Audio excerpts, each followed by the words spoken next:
Shalom, welcome back. We're up to book 14 of the Sermons of Peter. Much earlier than usual, Peter awoke and came to us, and awakening us, said, "Let Faustinus and Faustinus, along with Clement and the household, accompany me, that we may go to some sheltered spot by the sea, and there be able to baptize her without attracting observation." Accordingly, when we had come to the seashore, he baptized her between some rocks, which supplied a place at once tranquil and clean. But we brothers, along with our brother and some others, retired because of the woman, and bathed, and coming again to the women, we took them along with us, and thus we went to a secret place and prayed. Then Peter, on account of the multitude, sent the women on before, ordering them to go to their lodging by another way, and he permitted us alone of the men to accompany our mother and the rest of the women. Then when we went to our lodging, and while waiting on Peter's arrival, we conversed with each other.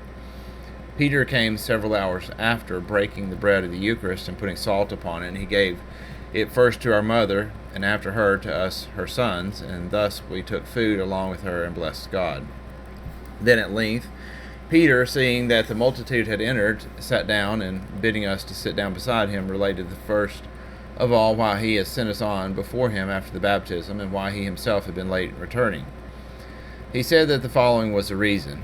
At the time that you came up, he says, an old man, a workman, entered along with you, concealing himself out of curiosity. He had watched us before, and as he himself afterwards confessed, in order to see what we were doing when we entered into the sheltered place. And then when he came out secretly and followed us, and coming up to me at a convenient place and addressing me, he said, "For a long time I have been following you and wishing to talk with you, but I was afraid that you would be angry with me if I were instigated by curiosity, but now I shall tell you, if you please, what I think is the truth." And I replied, "Tell us what you think is good, and we shall approve your conduct, even should what you say not be really good, since with a good purpose you have been anxious to state what you deem to be good." The old man began to speak as follows: "When I saw you afterwards, you had bathed in the sea, retired to the secret place, and I went up and secretly watched what might be the object in entering into a secret place. And when I saw you pray, I did not leave, but taking pity on you, I waited that I might speak with you when you came out, and prevail on you not to be led astray. For there is neither God nor providence, but all things are subject to Genesis. Of this I am fully assured, in consequence of what I have myself endured, having for a long time made a careful study of the mathematical science. Do not therefore be deceived, my child, but whatever you pray or not, you must endure what is assigned to you by Genesis. For prayers could have done anything or any good, I myself should now be in better circumstances, and now, unless my needy garments mislead you, you will not refuse to believe what I say. I was once in affluent circumstances, sacrificed much to the gods, gave liberally to the needy, and yet though I prayed and acted piously, I was not able to escape my destiny. And I said, what are the calamities you endured? And he answered, I need not tell you now, perhaps at the end you shall learn who I am, and who are my parents, and into what straitened circumstances I have fallen, but at present I wish you to become fully assured that everything is subject to Genesis.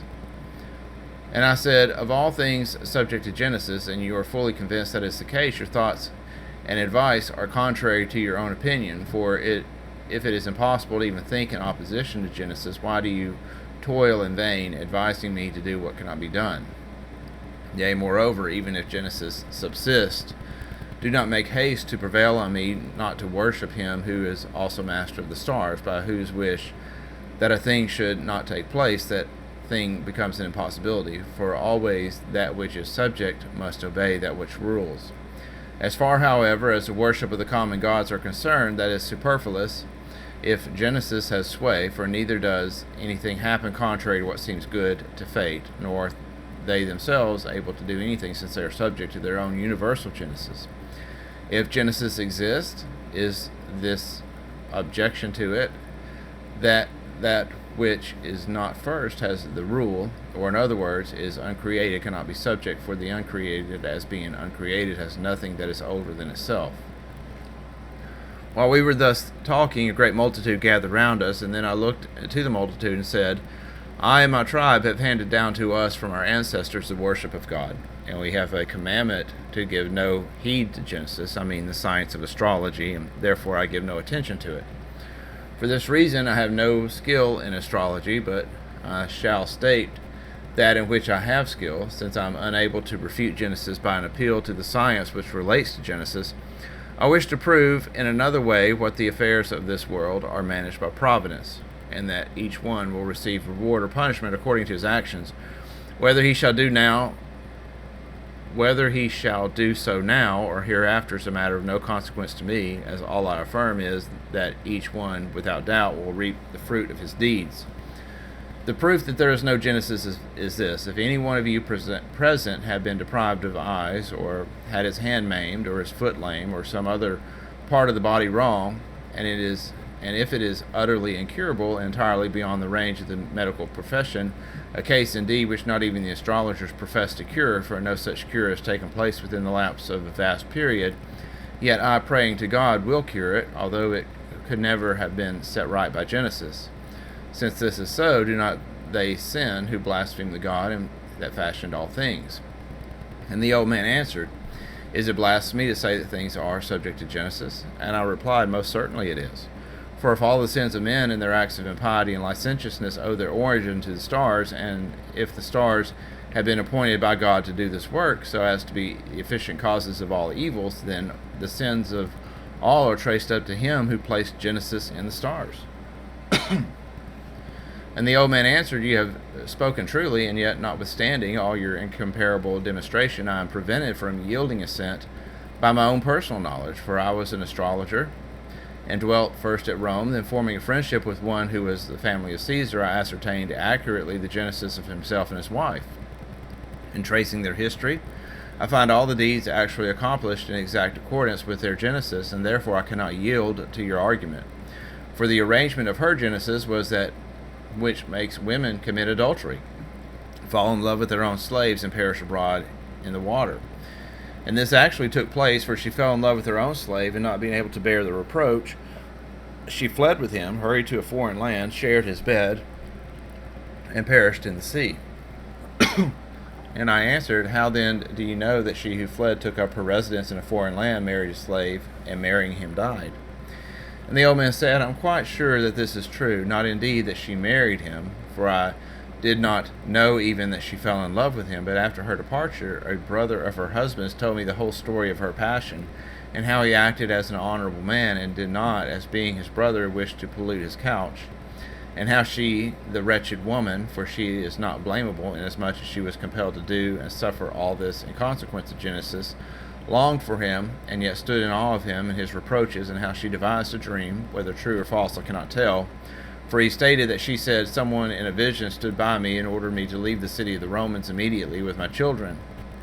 But her husband, being anxious that she should be saved with his sons, sent them immediately to Athens for their education, accompanied by their mother and slaves, when he kept the third and youngest son with himself. For he who gave the warning in the dream permitted the son to remain with his father.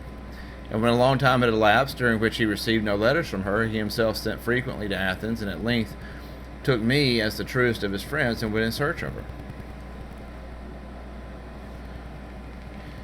And much did I exert myself along with him in the course of our travels with all eagerness, for I remember that in the old times of his prosperity he had given me a share of all that he had, and loved me above all his friends. At length we set sail for Rome itself. And so we arrived in these parts of Syria, or from Rome itself. And so we arrived in these parts of Syria. We landed at Seleucia, and not many days after we had landed, he died of a broken heart. But I came here and have procured my livelihood from the day till this by the work of my hands. When the old man had thus spoken, I knew from what he said that the old man who had stated had died was no other than your father. I did not wish, however, to communicate your circumstances to him until I should confer with you. But I ascertained where his lodging was, and I pointed out mine to him, and to make sure that my conjecture was right, I put this one question to him: What was the name of the old man? And he said, Faustus. And what were the names of his twin sons? And he says, Faustinus and Faustinianus. what was the name of the third child? He said Clement. What was in the mother's name? He said Matidia. Accordingly, from compassion, I shed tears along with him, and dismissing the multitudes, I came to you in order that I might take counsel with you after we had partaken of salt together. But I did not wish to disclose the matter to you before we had partaken of food, lest perhaps you should be overcome by sorrow, and continue sad on the day of baptism, when even the angels rejoice. At these statements of Peter, we all fell a weeping along with our mother. But he, beholding us in tears, said, Now let each one of you, through fear of God, bear bravely what has been said, for certainly it was not today that your father died, but long ago, as you conjecturing said. When Peter said this, our mother could no longer endure it, but cried out, Alas, my husband, loving as you died by your own decision, while we are still alive, see the light, and have just partaken of food. This one scream had not ceased when, lo, the old man came in, and at the same time wishing to inquire into the cause of the cry, he looked at the woman and said, What does this mean? Whom do I see? Going up to her and looking at her and being looking at more carefully, he embraced her. But they were like to die through sudden joy, and wishing to speak to each other, they could not get the power in consequence of their unsatisfied joy, for they were seized with speechlessness. But not long after, our mother said to him, I now have you, Faustus, in every way, my dearest being to me. How then are you alive, when we heard a short time ago that you were dead? But these are our sons, Faustus, Faustinus, and Clement. And when she said this, we all three fell on him and kissed him. And in rather an indistinct way, we recalled his form to our memory. Peter, seeing this, said, Are you Faustus, the husband of this woman, and the father of her children? He said, I am. And Peter said, How then do you relate to your own history as if it were another's, telling me of your toils and sorrow and burial? And our father answered, Being of the family of Caesar, not wishing to be discovered, I devised the narrative in another's name, in order that it might not be perceived who I was. For I knew that if I was recognized, the governors of the place would learn this and recall me to gratify Caesar, and would bestow upon me that former prosperity which I had formerly bidden adieu, with all the resolution I could summon, for I could not give myself up to a luxurious life when I had pronounced the strongest condemnation on myself, because I believed that I had been the cause of death to those who were loved by me. And Peter said, You did this according to your resolution, but in regard to Genesis, were you merely playing a part when you affirmed it, or were you in earnest asserting that it existed? Our father said, I will not speak falsely to you. I was in earnest when I maintained that Genesis existed, for I am not uninitiated in the science. On the contrary, I associated with one who is the best of the astrologers in Egypt, of the name Anubian, who became my friend in the commencement of my travels, and disclosed to me the death of my wife and children. And Peter said, Are you not now convinced by facts that the doctrine of Genesis has no firm foundation?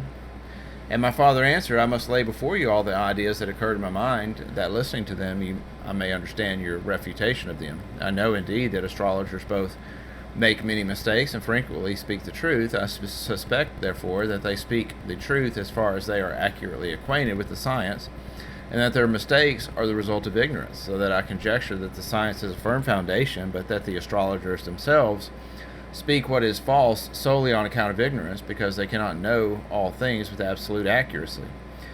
And Peter answered, Consider whether their speaking of the truth is not accidental, and whether they do not make their declarations without knowing the matters accurately. For it must be by all means happen that when many prophecies are uttered, some of them should come true. And the old man said, How then is it possible to be fully convinced of this, whether the science of Genesis has a sure foundation or not? When both were silent, I said, Since I know accurately the science, but our master and our father are not in this condition, I should like, if a Nubian himself were here, to have a discussion with him in the presence of my father. For thus would the matter be able to become public, when one practically acquainted with the subject has held the discussion with one equally informed. And our father answered, Where then is it possible to fall in with a Nubian? And Peter said, In Antioch, for I learned that Simon Magus is there, and a Nubian is his inseparable companion. When then we go there, if we come upon them, the discussion can take place. And so, when we had discussed many subjects and rejoiced at the recognition and given thanks to God, evening being come upon us, and we turned to sleep.